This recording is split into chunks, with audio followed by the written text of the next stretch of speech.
ನಿಮ್ಮ ಡಾಕ್ಟರ್ ವಿಶೇಷ ಕಾರ್ಯಕ್ರಮಕ್ಕೆ ಸ್ವಾಗತ. ನಾನು ಶುಭಶ್ರೀ ಜೈನ್. ಒತ್ತಡದ ಜೀವನ, ಬದಲಾಗ್ತಿರೋ ಜೀವನ ಶೈಲಿ, ಜನರಿಗೆ ನೂರಾರು ಆರೋಗ್ಯ ಸಮಸ್ಯೆ, ಯಾವ ಸಮಸ್ಯೆಗೆ ಯಾವ ಚಿಕಿತ್ಸೆ ಅನ್ನೋದೇ ದೊಡ್ಡ ಚಿಂತೆ. ಇಂತಹ ಸಮಸ್ಯೆ ಇರೋರಿಗೆ ಒಂದೇ ವೇದಿಕೆಯಲ್ಲಿ ಸಿಗುತ್ತೆ ಉತ್ತರ. ಇದೇ TV9ನ ವಿಶೇಷ ಕಾರ್ಯಕ್ರಮ ನಿಮ್ಮ ಡಾಕ್ಟರ್.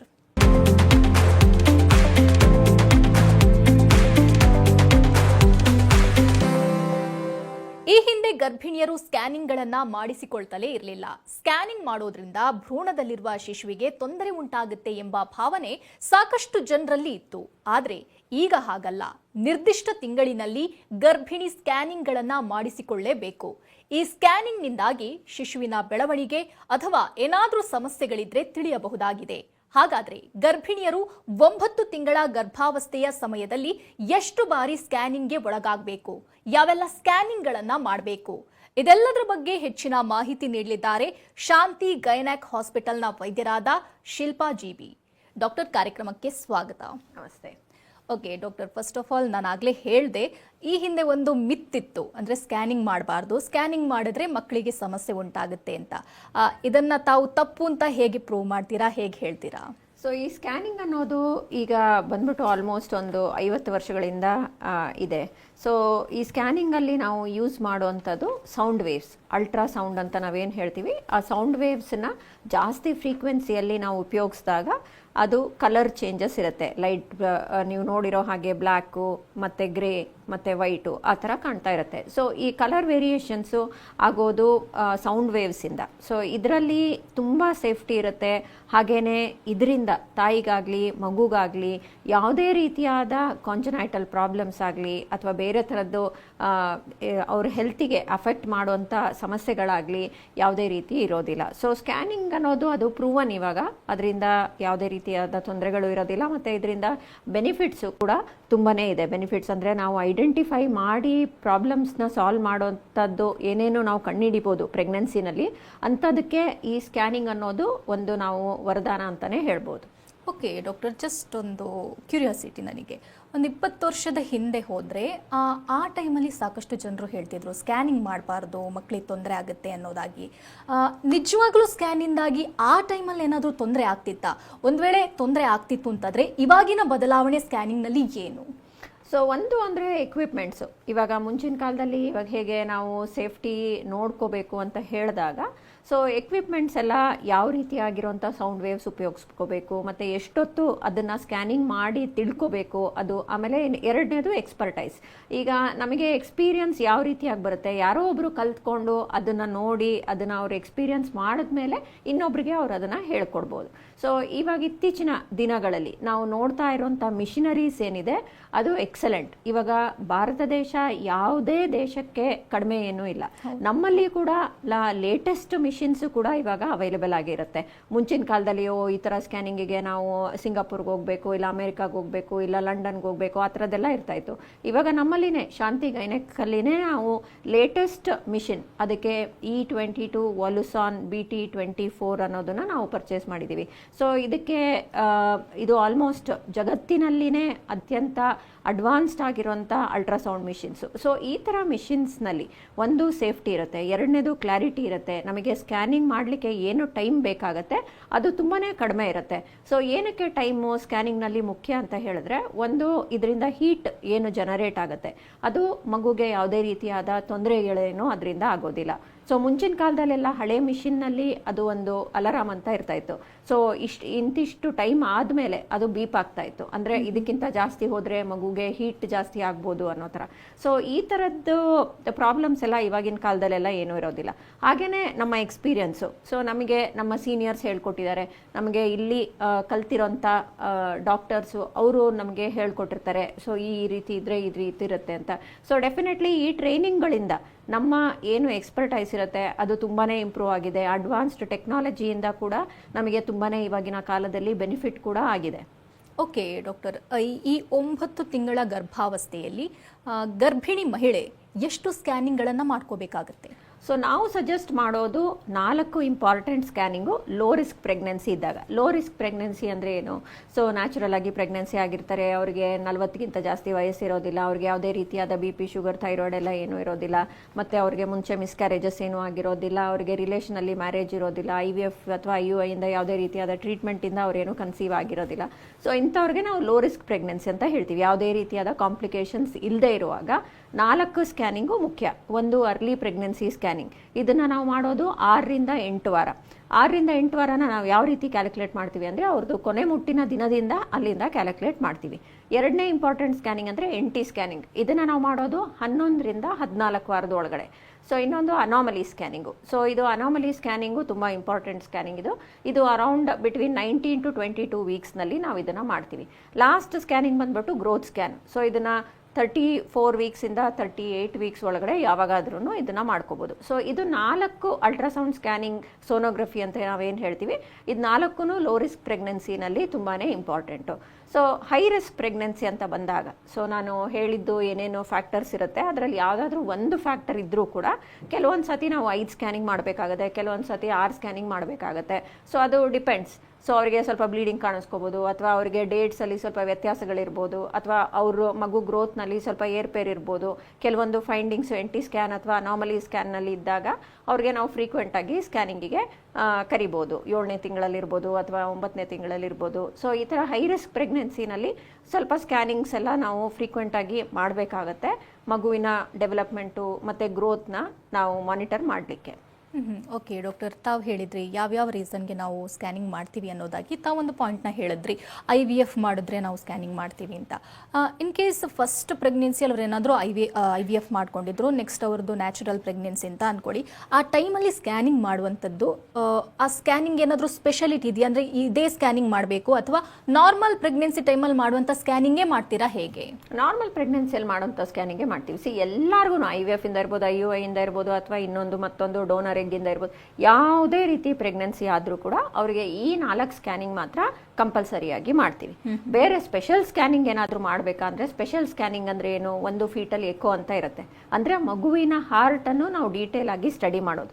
ಇದನ್ನು ನಾವು IVF ಪ್ರೆಗ್ನೆನ್ಸೀಸ್ನಲ್ಲಿ, ಇಲ್ಲ ಅವ್ರಿಗೆ ಏಜು 40ಗಿಂತ ಜಾಸ್ತಿ ಆಗಿದ್ರೆ, ಅವ್ರಿಗೆ ಡಯಾಬಿಟಿಸ್ ಇದ್ದರೆ, ಫ್ಯಾಮಿಲಿ ಹಿಸ್ಟ್ರಿ, ಅವ್ರಿಗೆ ಹಾರ್ಟ್ ಪ್ರಾಬ್ಲಮ್ ಯಾರಾದರೂ ಮನೆಯಲ್ಲಿ ಇದ್ದರೆ, ಅಥವಾ ತಾಯಿಗೆ ಹಾರ್ಟ್ ಪ್ರಾಬ್ಲಮ್ ಇದ್ದರೆ ಅಂಥವ್ರಿಗೆ ನಾವು ಫೀಟಲ್ ಎಕೋ ಅನ್ನೋದನ್ನ ಮಾಡ್ತೀವಿ. ಇದನ್ನು 21 ವಾರದಿಂದ 25 ವಾರದೊಳಗಡೆ ಇದನ್ನು ಮಾಡಬೇಕಾಗತ್ತೆ.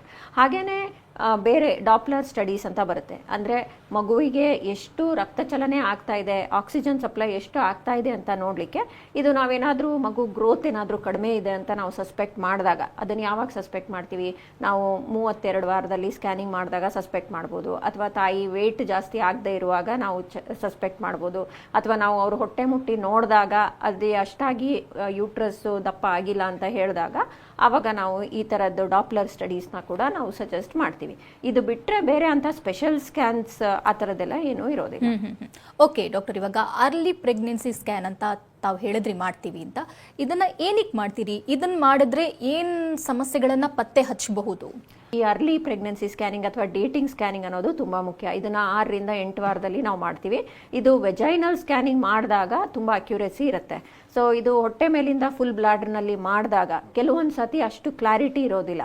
ಸೊ ನಾವು ಇನ್ಸಿಸ್ಟ್ ಮಾಡೋದು ವೆಜೈನಲ್ ಸ್ಕ್ಯಾನಿಂಗ್ಗೆ ಮಾಡಿಸ್ಕೊಳ್ಳಿ, ಅರ್ಲಿ ಪ್ರೆಗ್ನೆನ್ಸಿ ಸ್ಕ್ಯಾನಿಂಗ್ನ ಅಂತ ಹೇಳ್ತೀವಿ.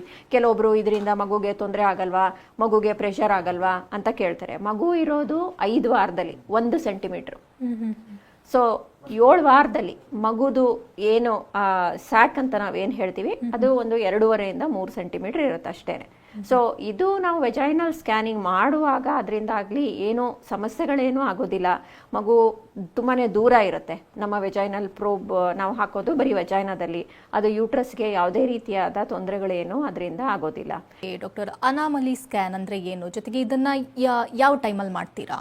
ಸೊ ಅನಾಮಲಿ ಸ್ಕ್ಯಾನ್ ಅನ್ನೋದು ಇದು ಪ್ರೆಗ್ನೆನ್ಸಿನಲ್ಲಿ ಅತ್ಯಂತ ಮುಖ್ಯವಾದ ಸ್ಕ್ಯಾನ್. ಸೊ ಈ 4 ಸ್ಕ್ಯಾನಿಂಗ್ನಲ್ಲಿ ಒಂದು ಸ್ಕ್ಯಾನ್ ನೀವು ಚೂಸ್ ಮಾಡಿ, ಡಾಕ್ಟರ್ ನಾನು ಒಂದೇ ಸ್ಕ್ಯಾನ್ ನಾನು ಮಾಡೋದು ಅಂತ ಹೇಳಿದ್ರೆ ಅನಾಮಲಿ ಸ್ಕ್ಯಾನ್ನ ನಾವು ಚೂಸ್ ಮಾಡ್ತೀವಿ. ಸೊ ಇದನ್ನ ರಫ್ಲಿ ನಾವು 20 ವಾರದಲ್ಲಿ ಮಾಡ್ತೀವಿ. ಸೊ ಇದರಲ್ಲಿ ಮಗುದು ಎಲ್ಲಾ ಅಂಗಾಂಗಗಳು 3 ಮಂತ್ಸ್ ನಂತರ 5 ಮಂತ್ಸ್ ನಂತರ. ಓಕೆ. ಸೊ ಇದರಲ್ಲಿ ಮಗುದು ಎಲ್ಲ ಅಂಗಾಂಗಗಳನ್ನ ನಾವು ಸ್ಟಡಿ ಮಾಡ್ತೀವಿ. ಬ್ರೈನು, ಹಾರ್ಟು, ಲಂಗ್ಸು, ಕಿಡ್ನಿ, ಕಾಲು, ಕೈ, ಮುಖ, ನೋಸು ಎಲ್ಲಾನು ಚೆಕ್ ಮಾಡಿ ನೋಡ್ತೀವಿ. ಸೊ ಈ ಅನಾಮಲಿ ಸ್ಕ್ಯಾನಿಂಗ್ ಅಲ್ಲಿ ನಮಗೆ ಸುಮಾರು ಪ್ರಾಬ್ಲಮ್ಸ್ನ ನಾವು ತಿಳ್ಕೊಬೋದು, ಅಂದ್ರೆ ಡಯಾಗ್ನೋಸ್ ಮಾಡ್ಬೋದು.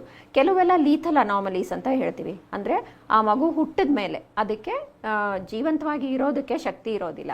ಸೊ ಕೆಲವೊಂದು ಸತಿ ಈ ಬ್ರೈನ್ ಡೆವಲಪ್ಮೆಂಟ್ ಆಗಿರೋದಿಲ್ಲ, ಕೆಲವೊಂದು ಸತಿ ಕಾಂಪ್ಲೆಕ್ಸ್ ಕಾರ್ಡಿಯಾಕ್ ಡಿಸೀಸ್ ಅಂತ ಇರುತ್ತೆ, ಅಂದರೆ ಹಾರ್ಟ್ ಪ್ರಾಬ್ಲಮ್ಸ್ ಇರುತ್ತೆ, ಕೆಲವೊಂದು ಸತಿ 2 ಕಿಡ್ನಿಗಳಲ್ಲಿ ತೊಂದರೆಗಳಿರುತ್ತೆ, ಕೆಲವೊಂದು ಸತಿ ಈ ಈಸೋಫೇಜಿಯಲ್ ಅಟ್ರೇಸಿಯಾ ಅಂತ ಇರುತ್ತೆ. ಸೊ ಈ ಥರದ್ದನ್ನೆಲ್ಲಾನು ನಾವು ಅನಾಮಲಿ ಸ್ಕ್ಯಾನಿಂಗ್ನಲ್ಲಿ 97 to 98% ಆಫ್ ದ ಟೈಮ್ಸ್ ನಾವು ಅದನ್ನು ಡಯಾಗ್ನೋಸ್ ಮಾಡ್ಬೋದು. ಓಕೆ ಡಾಕ್ಟರ್, ತಾವೇ ಹೇಳಿದ್ರಿ 5 ಮಂತ್ಸ್ನ ನಂತರದಲ್ಲಿ ಅನಾಮಲಿ ಸ್ಕ್ಯಾನ್ ಮಾಡ್ತೀವಿ ಅಂತ. ಓಕೆ, ಇನ್ ಕೇಸ್ ಮಗು ಏನಾದರೂ ಚೆನ್ನಾಗಿಲ್ಲ ಅಥವಾ ಏನಾದರೂ ಸಮಸ್ಯೆ ಇದೆ ಅಂತಾದರೆ ಸಾಮಾನ್ಯವಾಗಿ ಡಾಕ್ಟರ್ಸ್ ಅದನ್ನು ಅಬಾರ್ಟ್ ಮಾಡ್ತಾರೆ ಆ ಟೈಮಲ್ಲಿ. ಬಟ್ 7 ಮಂತ್ಸ್ನ ನಂತರದಲ್ಲಿ ಅಥವಾ ಒಂದು 8 ತಿಂಗಳ ನಂತರದಲ್ಲಿ ಸಮಸ್ಯೆ ಕಾಣಿಸ್ಕೊಂಡ್ರೆ ಅಬಾರ್ಟ್ ಮಾಡ್ತೀರಾ? ಆ ನಂತರದ ಪ್ರೊಸೀಜರ್ ಹೇಗೆ, ಏನು? ಸೊ 7 ಮಂತ್ಸ್ ಆದಮೇಲೆ ನಾವು ಸ್ಕ್ಯಾನಿಂಗ್ ಮಾಡೋದು ಬರೀ ಗ್ರೋತ್ ಸ್ಕ್ಯಾನಿಂಗ್ ಅಂತ ನಾವು ಹೇಳ್ತೀವಿ. ಸೊ ಇದರಲ್ಲಿ ನಾವು ಯಾವುದೇ ಅನಾಮಲೀಸ್ನ ನಾವು ಆ ಟೈಮ್ನಲ್ಲಿ ಡಯಾಗ್ನೋಸ್ ಮಾಡೋದು ಎಷ್ಟೋ ಸತಿ ಅದು ಸಾಧ್ಯ ಇರೋದಿಲ್ಲ. ಸೊ ಈ ಲೇಟ್ ಅನಾಮಲೀಸ್ ಅಂತ ನಾವೇನು ಹೇಳ್ತೀವಿ, ಅಂದರೆ ನಾವು 20 ರಿಂದ 22 ವಾರದಲ್ಲಿ ಮಾಡಿರೋ ಸ್ಕ್ಯಾನಿಂಗ್ನಲ್ಲಿ ಗೊತ್ತಾಗದೇ ಇರೋಂಥದ್ದು ಅದಾದಮೇಲೆ ಬಂದಿರೋಂಥದ್ದು. ಕೆಲವೊಂದು ಸತಿ ಹೈಡ್ರೋಕೆಫಲಸ್ ಅಂದರೆ ಬ್ರೈನಲ್ಲಿ ನೀರು ತುಂಬಿಕೊಂಡಿರುತ್ತೆ, ಸೊ ಅಥವಾ ಕಿಡ್ನಿನಲ್ಲಿ ನೀರು ತುಂಬಿಕೊಂಡಿರುತ್ತೆ. ಈ ಥರದ್ದೆಲ್ಲ ಸ್ವಲ್ಪ ಲೇಟಾಗಿ ಬರ್ಬೋದು. ಆ ಥರ ಆಗೋ ಚಾನ್ಸಸ್ ಏನಿರುತ್ತೆ ಅದು 5%ಗಿಂತ ಕಡಿಮೆ. 95% ಆಫ್ ದ ಟೈಮ್ಸ್ ಮಗುನಲ್ಲಿ ಏನಾದರೂ ಮೇಜರ್ ಪ್ರಾಬ್ಲಮ್ಸ್ ಇತ್ತು ಅಂತ ಹೇಳಿದ್ರೆ ಅದೆಲ್ಲಾನು 5ನೇ ತಿಂಗಳ ಸ್ಕ್ಯಾನಿಂಗ್ ಅಲ್ಲಿ ಗೊತ್ತಾಗುತ್ತೆ. ಕೆಲವೊಂದು ಸತಿ ಕ್ಲಬ್ ಫುಟ್ ಅಂತ ಇರುತ್ತೆ, ಅಂದ್ರೆ ಕಾಲು ಸೊಟ್ಟವಾಗಿರೋದು, ಈ ತರ ಇರೋ ಬದಲು ಈ ತರ ಇರೋದು. ಅದೆಲ್ಲ ನಾವು 30 ವಾರದಲ್ಲಿ, 32 ವಾರದಲ್ಲಿ ಅಥವಾ 34 ವಾರದಲ್ಲಿ ಆವಾಗ ತಿಳ್ಕೊಬಹುದು. ಬಟ್ ಲೀಥಲ್ ಅನಾಮಲಿ ಇಲ್ಲ ಅಂತ ಹೇಳಿದಾಗ, ಅಂದ್ರೆ ಮಗುವಿನ ಪ್ರಾಣಕ್ಕೆ ಏನೋ ಅಪಾಯ ಆಗೋದಿಲ್ಲ ಅಂತ ಹೇಳಿದಾಗ ಅದನ್ನ ನಾವು ಯಾವುದೇ ರೀತಿಯಾಗಿ ನಾವು ಟರ್ಮಿನೇಷನ್ ಮಾಡಲಿಕ್ಕೆ ಅದರಲ್ಲಿ ಅವಕಾಶ ಇರೋದಿಲ್ಲ. ಸೊ MTP ರೂಲ್ಸ್ ಪ್ರಕಾರ, ಸೊ ನಾವು ಪ್ರೆಗ್ನೆನ್ಸಿನ ಟರ್ಮಿನೇಷನ್ ಮಾಡೋಕ್ಕೆ ಅವಕಾಶ ಇರೋದು ಅಥವಾ ರೂಲ್ಸ್ ಪ್ರಕಾರ ನಾವು ಅಲೌ ಇರೋದು 24 ವಾರದವರೆಗೆ ಮಾತ್ರ. ಸೊ ಅದಾದ್ಮೇಲೆ ನಾವು ಯಾವುದೇ ಪ್ರೆಗ್ನೆನ್ಸಿನ ನಾವು ಟರ್ಮಿನೇಷನ್ ಮಾಡಲಿಕ್ಕೆ ಆಗೋದಿಲ್ಲ. ಓಕೆ ಡಾಕ್ಟರ್, ಇನ್ನು ಸಾಮಾನ್ಯವಾಗಿ ಅಲ್ಲ, ಇಂಡಿಯಾದಲ್ಲಿ ಭ್ರೂಣಲಿಂಗ ಪತ್ತೆ ಅನ್ನುವಂಥದ್ದು ಅಲೋ ಇಲ್ವೇ ಇಲ್ಲ. ಬಟ್ ಸ್ಕ್ಯಾನಿಂಗಲ್ಲಿ ಇದು ಗೊತ್ತಾಗುತ್ತಾ ಹೇಗೆ? ನಾವು ನಮ್ಮ ದೇಶದಲ್ಲಿ ನಾವು ಪ್ರಾಕ್ಟೀಸ್ ಮಾಡುವಾಗ ನಮ್ಮ ದೇಶದ ರೂಲ್ಸ್ ಆ್ಯಂಡ್ ರೆಗ್ಯುಲೇಷನ್ಸ್ನ ನಾವು ಫಾಲೋ ಮಾಡಲೇಬೇಕಾಗತ್ತೆ. ಯಾರೇ ಇರ್ಬೋದು, ನಮಗೆ ಎಷ್ಟೇ ಪವರ್ ಇರ್ಬೋದು, ಯಾವುದೇ ನಾವು ನಮ್ಮ ಡೆಸಿಗ್ನೇಷನ್ ಇರ್ಬೋದು, ಆದರೂ ಕೂಡ ಈ PCPNDT ಕಾಯ್ದೆ ಅಂತ ನಾವೇನು ಇಲ್ಲಿ ಇಂಪ್ಲಿಮೆಂಟ್ ಆಗಿದೆ ಭಾರತ ದೇಶಾದ್ಯಂತ, ಅದರಲ್ಲಿ ನಾವು ಲಿಂಗವನ್ನು ಪತ್ತೆ ಹಚ್ಚಲಿಕ್ಕೆ ಆಗೋದಿಲ್ಲ, ಅಂದರೆ ನಾವು ಮಾಡೋ ಹಾಗಿಲ್ಲ. ಸೊ ಹಾಗೆ ಹೆಣ್ಣು ಭ್ರೂಣ ಹತ್ಯೆನೂ ನಾವು ಮಾಡೋ ಹಾಗಿಲ್ಲ.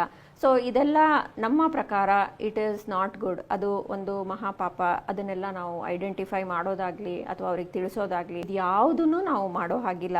ಸ್ಕ್ಯಾನಿಂಗ್ ಮಾಡುವಂಥದ್ದು ಮಾಡಲೇಬೇಕಾ, ಅಥವಾ ಇನ್ ಕೇಸ್ ಪ್ರೆಗ್ನೆನ್ಸಿ ವಿಮನ್ ಇಲ್ಲ ನನಗೆ ಮಾಡಬಾರ್ದು ಅಂತಂದ್ರೆ ನೀವು ಮಾಡಲ್ವಾ ಹೇಗೆ? ಇಲ್ಲ ಇದು ಡಾಕ್ಟರ್ನ ಡಿಸಿಷನ್ನೇ ಆಗಿರುತ್ತಾ ಹೇಗೆ? ಸ್ಕ್ಯಾನಿಂಗ್ ಇಲ್ಲದೆ ನಾವು ಒಳಗಡೆ ಏನಾಗ್ತಾ ಇದೆ ಅನ್ನೋದನ್ನ ನಾವು ಹೇಳಲಿಕ್ಕೆ ಆಗೋದಿಲ್ಲ.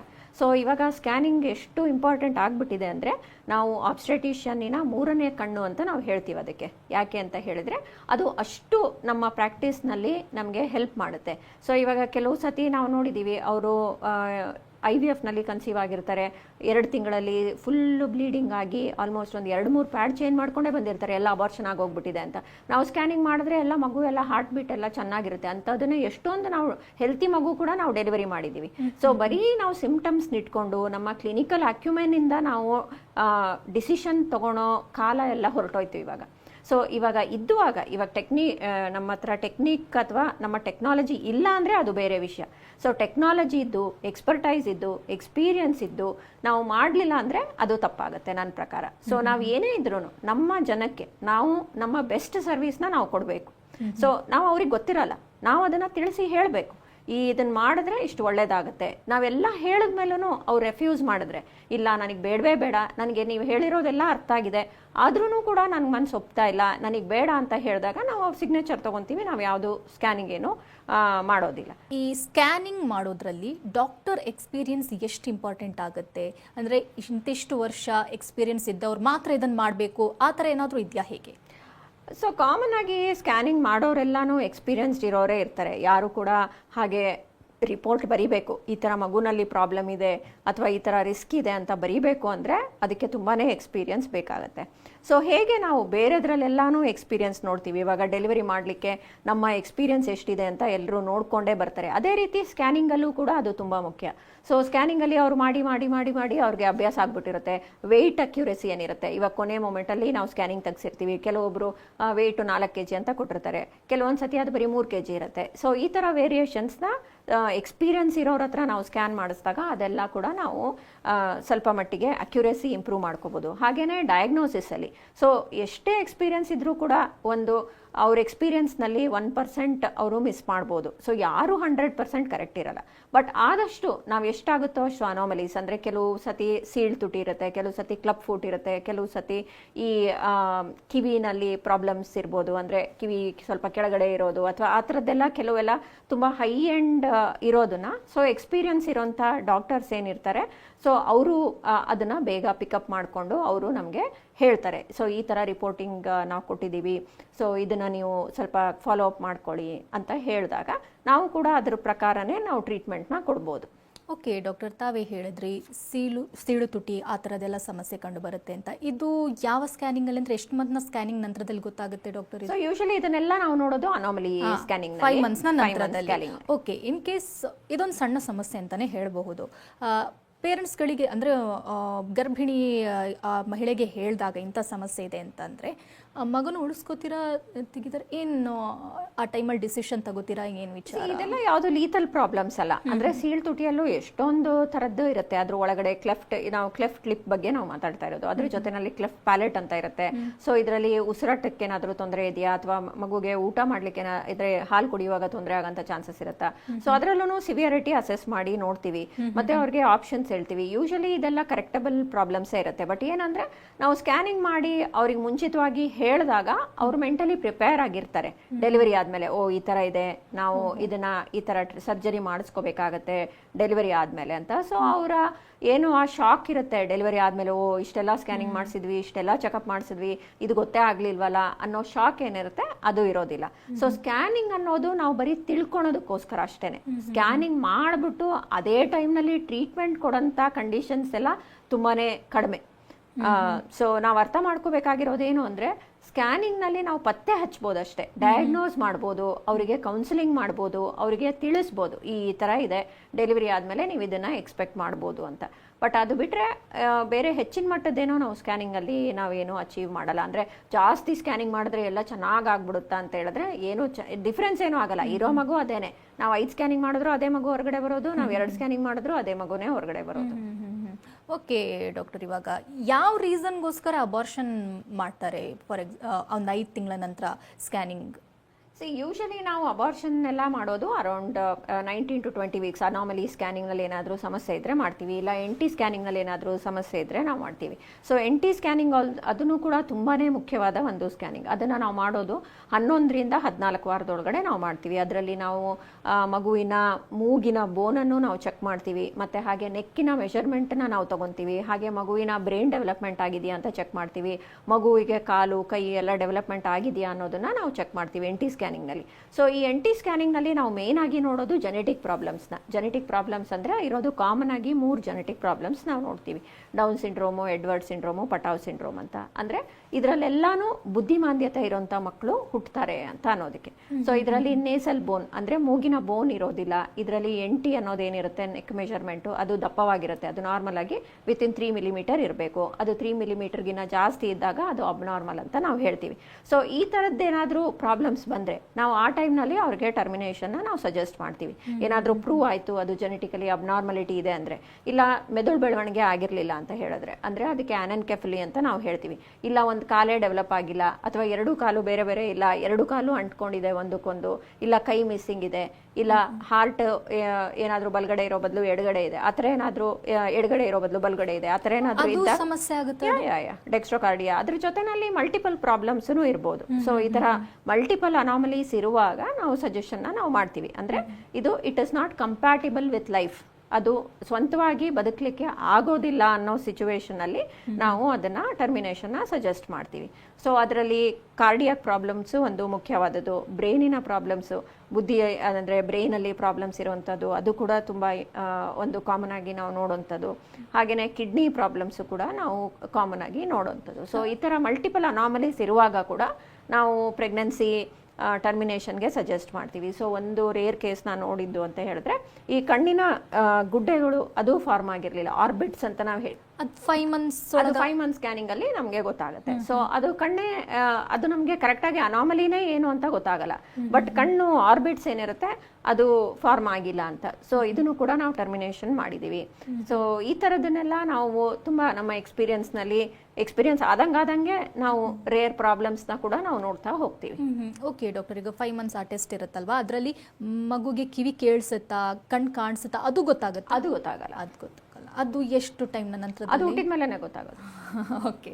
ಓಕೆ ಡಾಕ್ಟರ್, ಇನ್ನು ತಾವು ನೋಡಿರುವಂತಹ ಸ್ಪೆಷಲ್ ಕೇಸಸ್ ಬಗ್ಗೆ ಹೇಳೋದಾದ್ರೆ? ಒಂದು ಕೇಸ್ ನಿನ್ನೆ ಆಗಿದ್ದು ನಮ್ಮ ಹಾಸ್ಪಿಟಲ್ನಲ್ಲಿ. ಸೊ ಅವರು PCOD ಅಂತ ಅಂದ್ಕೊಂಡು PCOD ಚೆಕಪ್ಗೆ ಅಂತ ಬಂದಿದ್ರು. ಅವರಿಗೆ ಪೀರಿಯಡ್ಸ್ ಆಗಿ 10 ತಿಂಗಳಾಗಿತ್ತು. ಸೊ ಅವ್ರಿಗೆ ಮುಂಚೆಯಿಂದನೂ ಕೂಡ ಅವರಿಗೆ ತುಂಬ ಇರೆಗ್ಯುಲರ್ ಪೀರಿಯಡ್ಸ್ ಇರ್ತಾ ಇತ್ತಂತೆ. 6 ತಿಂಗಳಿಗೆ 7 ತಿಂಗಳಿಗೆ ಆ ಥರ ಎಲ್ಲ ಪೀರಿಯಡ್ಸ್ ಆಗ್ತಾ ಇತ್ತು ಅಂತ. ಸೊ ತುಂಬ ಹೊಟ್ಟೆ ನೋವು ಅಂತ ಬಂದಿದ್ರು. ಸೊ ನಾವೆಲ್ಲ ಜನರಲ್ ಚೆಕಪ್ ಎಲ್ಲ ಮಾಡಿ ನೋಡಿದಾಗ ಅವರು ಆಲ್ಮೋಸ್ಟ್ 9 ತಿಂಗಳು ಬಸ್ರಿ, ಮತ್ತು ಆಮೇಲೆ ಲೇಬರ್ ಪೇನ್ಸು ಕೂಡ ಸ್ಟಾರ್ಟ್ ಆಗಿಬಿಟ್ಟಿದೆ. ಸೊ ವಿತಿನ್ 1 hour ಅವ್ರಿಗೆ ಡೆಲಿವರಿ ಕೂಡ ನಾವು ಮಾಡಿದ್ವಿ ನಿನ್ನೆ. ಸೊ ಒಂದು ಸ್ಕ್ಯಾನಿಂಗ್ ಮಾಡಿಸಿಲ್ಲ, ಒಂದು ಬ್ಲಡ್ ಚೆಕಪ್ ಮಾಡಿಸಿಲ್ಲ, ಒಂದು ಐರನ್ ಕ್ಯಾಲ್ಶಿಯಂ ಮಾತ್ರೆ ತೊಗೊಂಡಿಲ್ಲ, ಅವ್ರಿಗೆ ಗೊತ್ತೇ ಆಗಿಲ್ಲ ಪ್ರೆಗ್ನೆನ್ಸಿ ಅಂತ. ಸೊ ಅವ್ರು ನಮ್ಮ ರೂಮ್ ಒಳಗಡೆ ಬಂದಿದ ತಕ್ಷಣ ನಾನು ನೋಡಿ ಹೊಟ್ಟೆ ಇಷ್ಟೊಂದಿದೆ ನಿಮ್ಗೆ ಗೊತ್ತಾಗಿಲ್ವಾ ಅಂತ ಕೇಳಿದೆ. ಇಲ್ಲ, ಒಂದು ವಾರದಿಂದ ಅಷ್ಟೇ, ನಾನು ತುಂಬ ದಪ್ಪ ಆಗ್ತಾ ಇದ್ದೀನಿ ಅಂತ ಅಷ್ಟೇ ಅನ್ಕೊಂಡೆ ಅಂತ.